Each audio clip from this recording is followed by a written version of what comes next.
Olá a todos e todas, sejam bem-vindos à nossa segunda aula do curso de capacitação para educadores culturais, uma iniciativa da URUMI, contemplada no projeto Procultura da Secretaria de Município da Cultura, aqui da cidade do Rio Grande.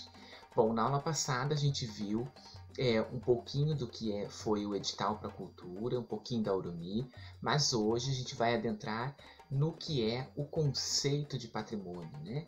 E lembrando que na aula passada eu falei que a festa de Iemanjá seria o elemento articulador para que possamos pensar nos bens culturais de uma forma local, ou seja, pensar no conceito de patrimônio aplicado à realidade da cidade do Rio Grande.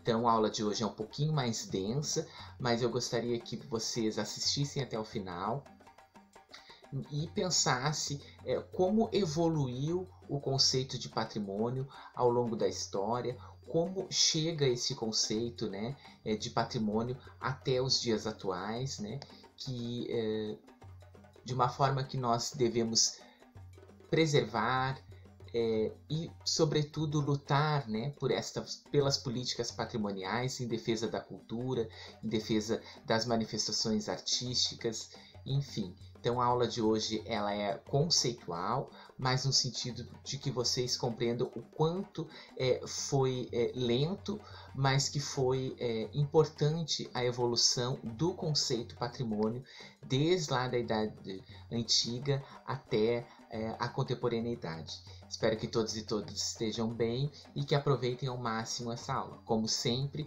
estou aqui assistindo essa aula junto com vocês para tirar as dúvidas via chat. Muito obrigado.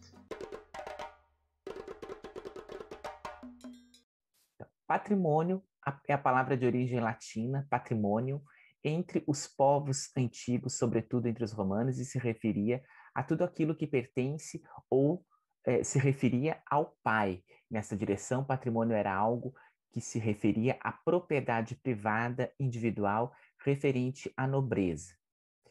No contexto da expansão do cristianismo, já na Idade Média, com a ascensão da Igreja Católica ao poder, o conceito de patrimônio passa a receber uma conotação também sagrada, né, religiosa.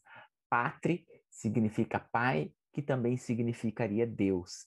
Então, para legitimar o acúmulo de bens, né, da propriedade privada entre a nobreza e, posteriormente, entre a burguesia. Lembrando que a igreja fazia parte dessa nobreza, né? Então, ao acúmulo de bens da própria Igreja Católica.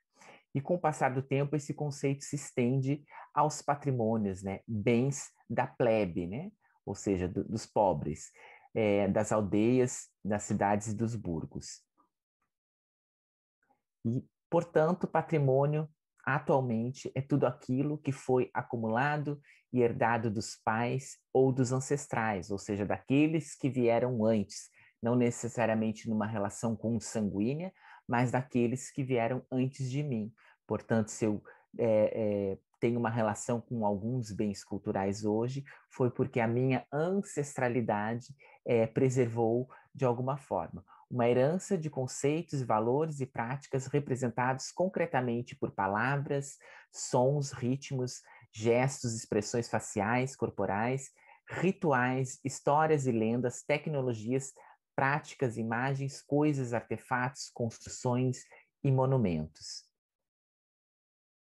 E aí, no final do século XVIII, com a queda das monarquias absolutistas e a implantação dos novos regimes políticos, né, sobretudo dos estados totalitários, houve uma preocupação com a ruptura com aquilo que se considerava passado nacional, né, fomentando novos modos de existência desse passado.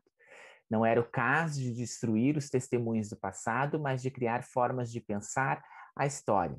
E aí são criados museus para conservá-los a partir de uma triagem, ou seja, o Estado passa a se apropriar do patrimônio para dar sentido ou legitimar o poder, né, daquelas pessoas que estão à frente desses novos países a partir do século, sobretudo do século XVIII. Então, vai se criar uma ideia de uma memória nacional, né, com o intuito de unir toda a população de um determinado território. E lá já no século XIX, na França, é que tem início, então, a construção desta memória nacional, né? A partir de uma variedade de elementos produzidos desde o processo revolucionário até sua consolidação no século XIX. Aqui a gente está falando da importância da Revolução Francesa nessa perspectiva de preservação da história, né? Quando vai se apropriar, como eu disse, o Estado vai se apropriar dessa memória nacional para legitimar o poder de alguns e deslegitimar o poder de outros, né? Uma construção de um ideal de cidadania a partir desta memória e de seus monumentos ou momentos fundadores. Então, os heróis nacionais, né? Aqueles que lideram as revoluções, os grandes ditos nomes da história, né?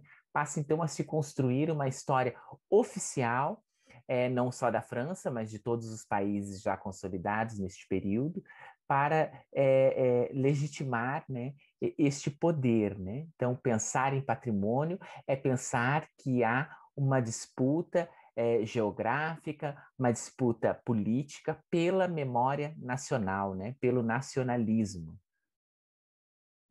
E aí, então, a constituição, né, de uma identidade burguesa a partir dessa Revolução Francesa.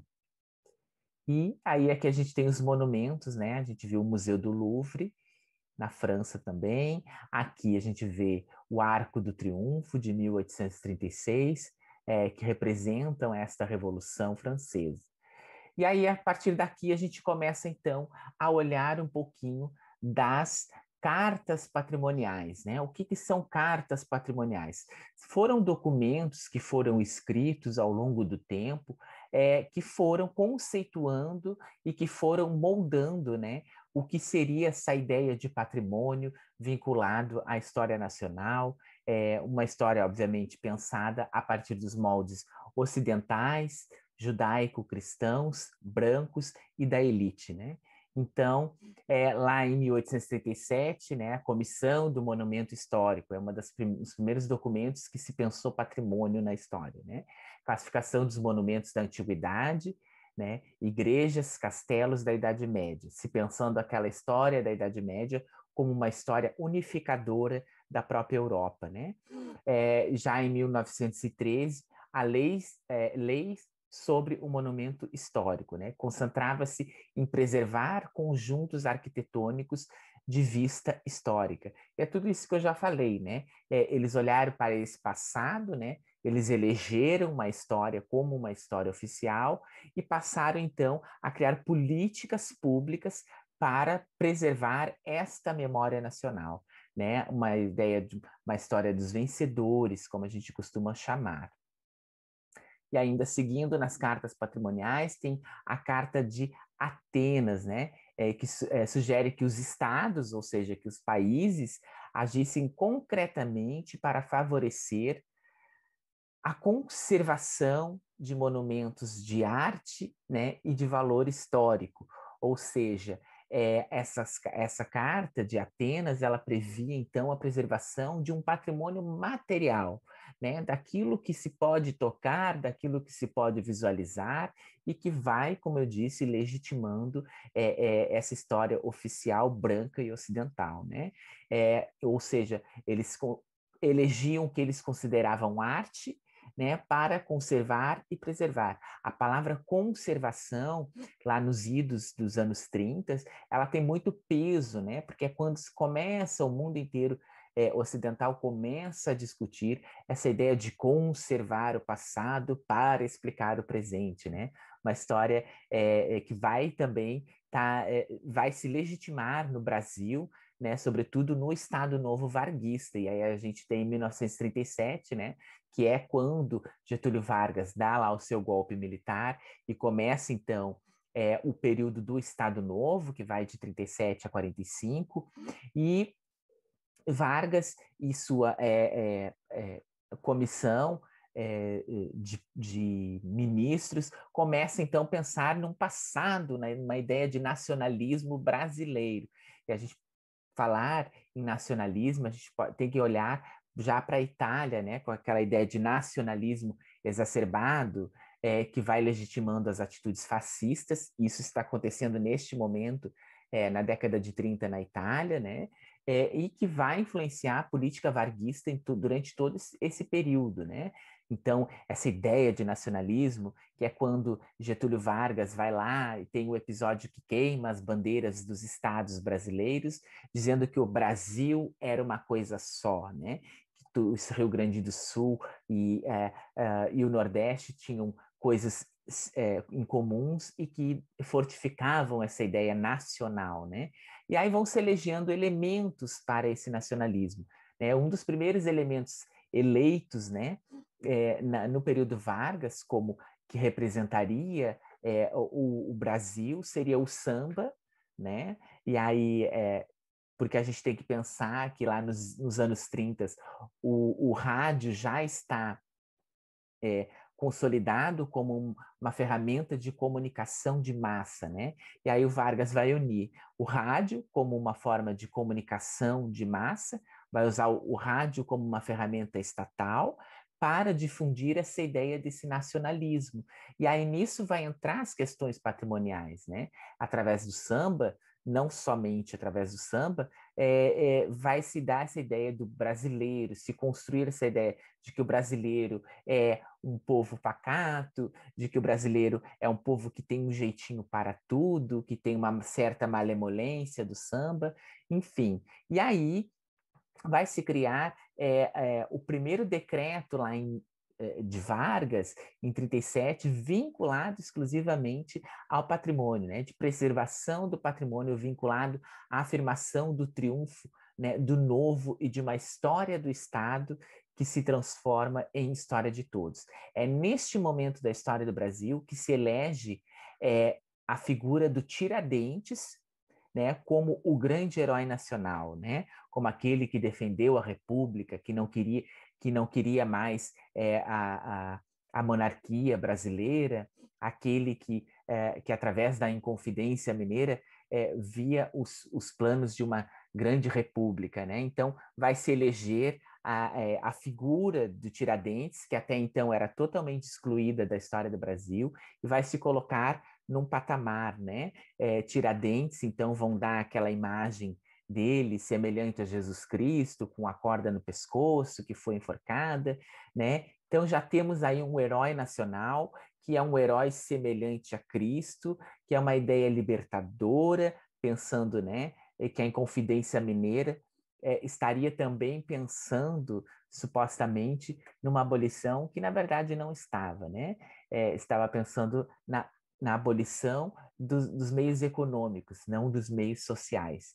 Enfim, e junto, né, esse decreto de 37 do Estado Novo, ele vai criar o SFAM, né, que é a Secretaria do Patrimônio Histórico e Artístico Nacional, né, que hoje a gente conhece como IFAM.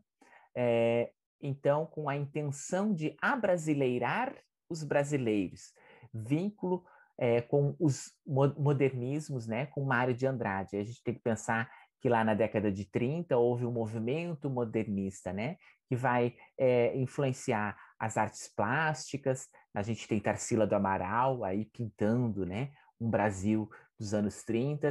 A gente tem o samba, como eu já disse, se consolidando, né? Embora as escolas de samba e os negros ainda continuassem sendo perseguidos por Getúlio Vargas, se tinha essa ideia de que o samba era nacional, e outros elementos, né, da cultura, né? Então, com vínculo com os objetivos do Estado Novo, definição de uma identidade nacional, busca da identificação, defesa, restauração e conservação de monumentos e obras de arte que valorizassem a cultura nacional. E aqui é importante a gente pensar que eles estão falando, sobretudo, dos grandes, das grandes construções lá do século XVII, XVIII, né? Dos prédios históricos de Minas Gerais. Enfim, eles estão pensando em, através desse patrimônio material, buscar também essa identidade nacional. E aí esse decreto-lei ele vai definir que patrimônio no Brasil, naquele momento, era um conjunto de bens móveis e imóveis cuja conservação seja de interesse público, que por sua vinculação a fatos memoráveis da história do Brasil, quer por sua excepcional valor arqueológico, etnográfico, bibliográfico ou artístico. E aí aqui a gente tem que chamar atenção para esse valor etnográfico, né? O que é a etnografia? É um termo lá da antropologia que vai se pensar a cultura. E aí o SFAM, naquele momento, se tem uma perspectiva de ampliar o conceito de patrimônio, não apenas em bens materiais, né, móveis e imóveis, mas também de um valor etnográfico a esse bem. Não adianta eu ter uma obra de arte sem saber o contexto de que essa obra de arte foi criada, o porquê ela foi criada, por quem ela foi criada e a quem ela representa. São os valores etnográficos, bibliográficos e artísticos, né? E aí esse decreto-lei de novembro de 37, né, ele vai definir também os critérios de tombamento, né? Então ele vai definir que o patrimônio é tudo aquilo que é tombado, ou seja, o que não for oficialmente tombado não seria então patrimônio. São eleitos como elementos dignos de preservação as sedes do poder político, ou seja, a gente tem a Vila, o Museu Nacional, né, que vai representar o Brasil Imperial, a gente tem os grandes casarões, as igrejas do século XVIII e XIX, então o poder político, né, religioso, militar, e aí a gente tem os fortes no Rio de Janeiro, na Bahia, vinculados sobretudo à Marinha do Brasil e ao Exército, que foram tombados, né, das classes dominantes, assim como seus feitos e modos de vida. Ou seja, esse valor etnográfico estava ainda voltado para a elite dominante. E o decreto de 37, ele se mantém até hoje, né? É importante a gente dizer isso, né? Como patrimônio oficial da nação, apesar da maior parte da nação não se reconhecer nesses símbolos, né? A expropriação da memória. E essa perspectiva que foca a unidade e a identidade nacional constitui fator de marginalização das contradições reais e tira da memória, né, o significado de luta social. E aí é importante a gente pensar que esse nacionalismo varguista, ele colocava o povo como uma única perspectiva, né? Nós somos o poder político e religioso e o restante é o povo. Né? Esse povo não tinha rosto, esse povo não tinha peculiaridades, esse povo não tinha significações, né? Ou seja, todos eram ou índios, ou pretos, ou pobres. E tudo isso, para a elite brasileira, não produzia cultura. Então, até 37, a partir de 37, se pensava, então, o patrimônio dos ditos vencedores da história. Então, tudo aquilo que foi contra as políticas, contra os regimes de escravidão, tudo aquilo que foi contra a elite dominante, ao poder, não foi considerado como patrimônio. E aí a gente tem aqui, como eu havia falado, a figura aí de Tiradentes, né, como o herói da Confidência Mineira, né, o grande republicano, né, que defendia o fim da monarquia no Brasil. E aí a gente tem a própria, né, o quadro da Independência ou Morte, aí, a suposta história, né, de Dom Pedro às margens do Ipiranga, declarando independência do Brasil em relação a Portugal. Que a gente sabe que a história não é assim, mas é que foi eleita a história oficial e essa história oficial foi parar nos livros didáticos, né? Então, o Decreto-Lei de 37, ele privilegiou a proteção de monumentos de valor excepcional, com especial destaque para as obras do Barroco. E aí a gente tem Minas Gerais, né? A Minas Gerais de 1930 era uma Minas Gerais decaída, uns prédios em grande deteriorização, então, mas que ainda preservavam grandes valores de um Brasil colonial, né? A grande época do ouro, né? De extração de ouro lá em Minas Gerais, através da mão de obra escravizada. E aí as obras, né, de Aleijadinho, presente sobretudo nas igrejas, nas Minas Gerais, vão ser resgatadas. Né? O movimento artístico do século XVIII, considerado a essência da brasilidade. Os edifícios do períodos mais recentes, com os numerosos existentes no centro da cidade de São Paulo, construídos sob influência do ecletismo, a partir do final do século XIX, foram relegados, pois eram considerados alheio à tradição brasileira. Então, era um embate, né, de tradição versus modernidade. Tudo aquilo que é moderno, a tradição não aceita. E a gente sabe que na prática isso não é verdade, porque a história ela dá essa possibilidade, né, de coexistência de diversos tempos, né, no mesmo contexto.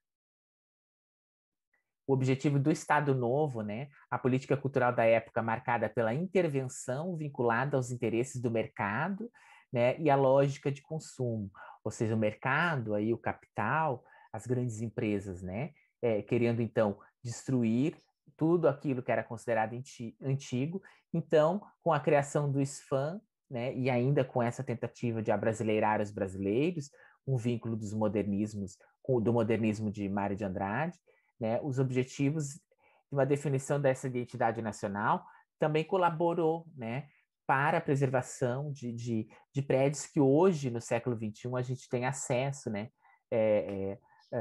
monumentos, né, lugares importantes da história do país, porque senão a especulação imobiliária do período, né, com a expansão da industrialização no Brasil, iria de fato destruir esses bens materiais, né, ou os bens culturais de uma forma geral. Né? E aí, como eu disse, destaque para o barroco, né? Presente tanto em Minas Gerais, também em Salvador, ou seja, no Brasil, né? Mais colonial possível, né? Então, a gente tem aí São Paulo, Rio de Janeiro, essa imagem mais abaixo aqui, os grandes casarões, né? Que falavam desse triunfo tanto da igreja quanto da elite, né, de São Paulo, Rio de Janeiro, Minas Gerais e Bahia, né? E que em Rio Grande, nesta política de 37, né, a gente vai ver tombado o conjunto arquitetônico que constituiu a Catedral de São Pedro, né, a Igreja de São Pedro, ali na entrada do Calçadão. Então, como eu disse para vocês, eu sempre vou buscar o conceito e trazer para a modernidade. É na década de 1930 que a Igreja de São Pedro foi tombada pelo SFAM, mas ela foi tombada não somente a igreja, né, essa que a gente vê na fotografia, mas também o conjunto de prédios no seu entorno, que hoje não existe mais, né? Temos em Rio Grande não temos nenhum monumento que faça referência à história dos africanos aqui preservados. Por quê? Né, a gente tem que pensar quem construiu essa igreja. Se ela foi construída no século XVIII, nos moldes coloniais portugueses, por que não existe nenhuma referência da cultura negra nesse primeiro momento que o SFAM patrimonializou o primeiro bem cultural do Rio Grande do Sul, que foi a Igreja Matriz de São Pedro, né? E aí esses dois prédios que você vê à volta, tanto à direita quanto à esquerda, eles não existiam na época da patrimonialização. Era uma praça, não existia o prédio do Correio ainda, o antigo prédio do Correio, a gente está em 2021, né? Ele não existia, mas existiam outros prédios ali que posteriormente foram destruídos para a construção desses dois prédios que vocês veem. E aí a gente também tem um grande feito inédito, né? Que assim como foi um dos primeiros bens culturais patrimonializados no Rio Grande do Sul, o conjunto arquitetônico da Catedral de São Pedro, também foi um dos primeiros bens despatrimonializados, ou seja, que perdeu o valor patrimonial total, né? Aí ficou somente a igreja, todo o entorno foi descaracterizado. Então, a gente também tem a cidade do Rio Grande como marco dessa política de preservação patrimonial nos idos dos anos 30, né? E, ó, preservam-se as igrejas barrocas, os fortes militares, casas grandes e os sobrados coloniais.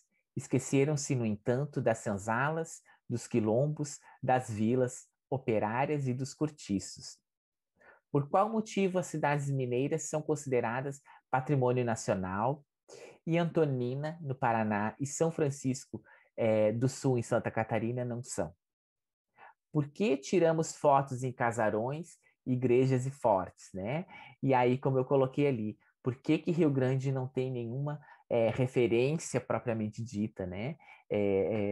Dessa herança cultural africana, ainda que de resistência. A gente sabe, quando a gente fala em Pelourinho, nosso pensamento se remete diretamente a Salvador, Bahia, ao local chamado Pelourinho, que é Pelourinho, para quem não sabe, era o local de comercialização de pessoas negras, né?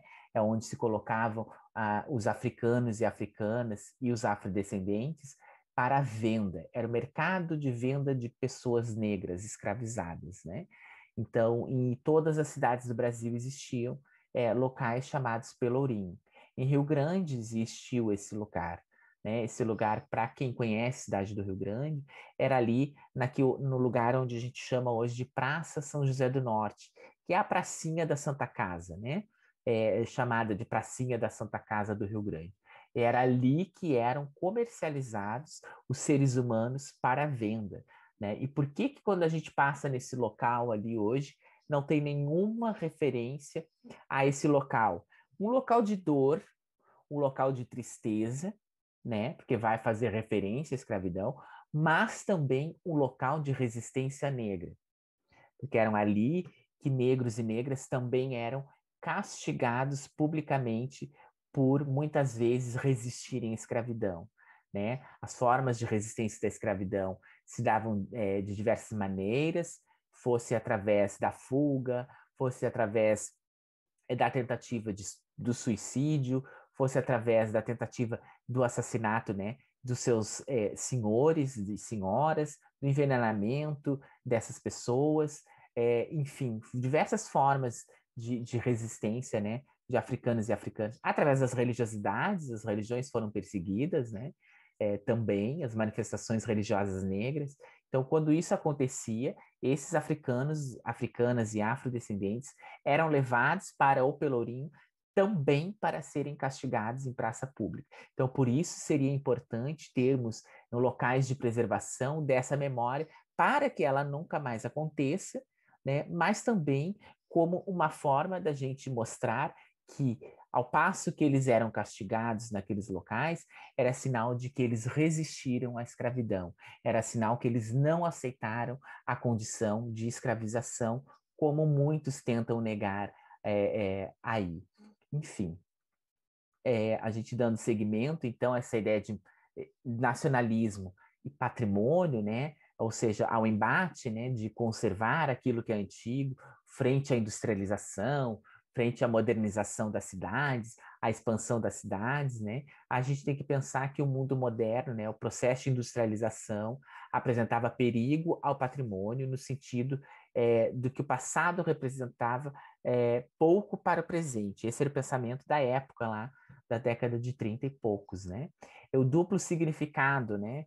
O vínculo com a sociedade burguesa e, ao mesmo tempo, com o novo. Então, enquanto a sociedade burguesa, né, se orgulhava desse passado, dos seus heróis nacionais brancos, católicos, cristãos ricos, ao mesmo tempo eles estavam nesse embate de que precisavam industrializar o Brasil, né, e para isso também precisavam apagar parte desse patrimônio, dessa memória.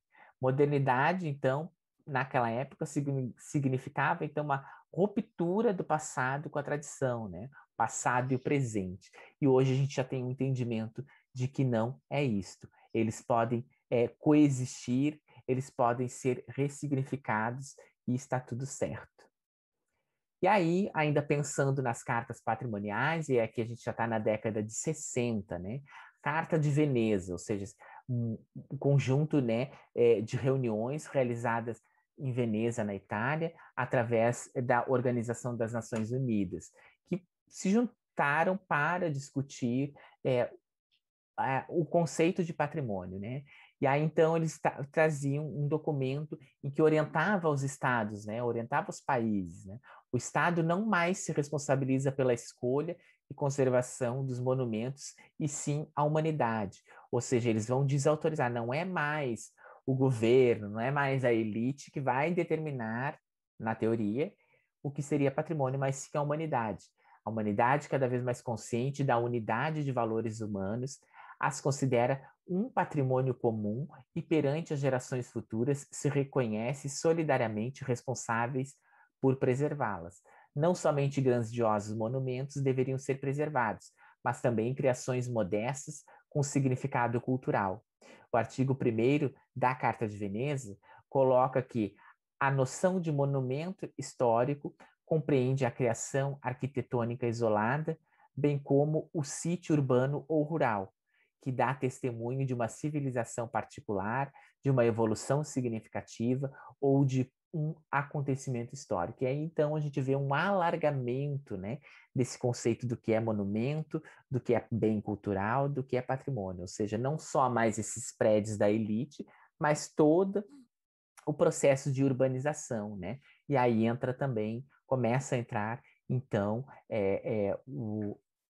aquilo que foi construído não apenas pela elite, mas também pelo proletariado, né, pelos trabalhadores. A memória dos trabalhadores e trabalhadoras são igualmente importantes do que as histórias da elite.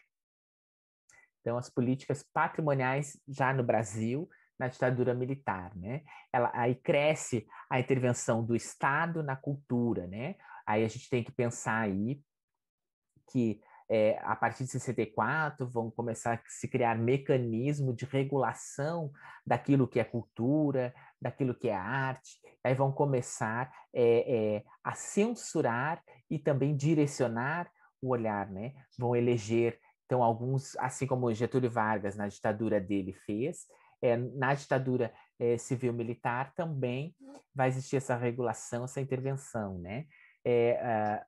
De uma identidade nacional pautada nos heróis nacionais, né, que aí continua ainda se reconhecendo no samba, a Umbanda, né, que surgiu oficialmente na década de 20, aqui na ditadura militar, embora ela ainda é preconceituosamente perseguida de diversas formas, ela começa então, os militares começam então a se apropriar da Umbanda para colocá-la nessa ideia de valor, de identidade nacional, mas não reconhece oficialmente, né? Até então. E aí, em 67, o Encontro Latino-Americano no Equador, onde se define a importância do patrimônio na valorização do desenvolvimento nacional. E aí, em 68, já no Brasil, a criação do Conselho de Defesa do Patrimônio como mercadoria. Daí o vínculo com o turismo. Aí o que os militares vão fazer?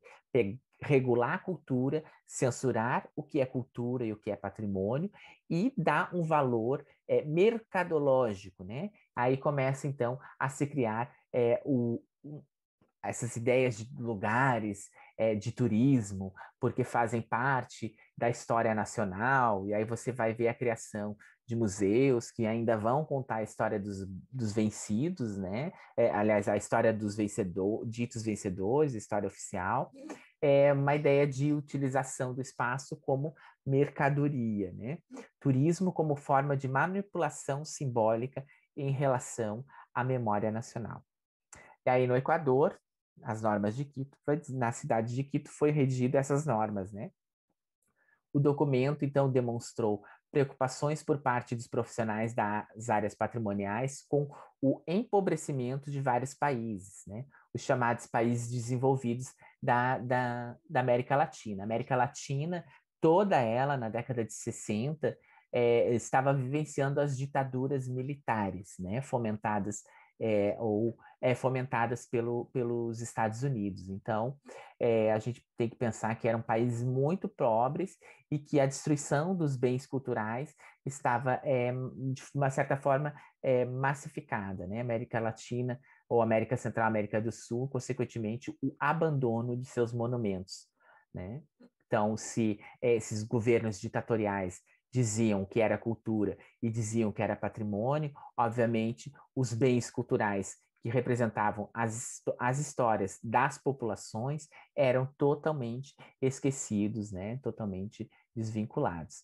E aí, então, na próxima aula, a gente dá continuidade a esse ampliação, esse alargamento do conceito de patrimônio. Espero que todas e todos tenham gostado da aula. Como eu disse, é só para vocês compreenderem que o campo patrimonial é um campo de disputa pelo poder também, né? Pela memória nacional, um campo de disputa política, um campo de disputa social, um campo de disputa étnica e cultural. Então, na próxima aula, a gente vê isso no Brasil a partir da democratização, a partir da Constituição de 1988 e o como ela influenciou no nosso pensamento do que é patrimônio hoje. Muito obrigado a todos e a todas. Motumbá, axé.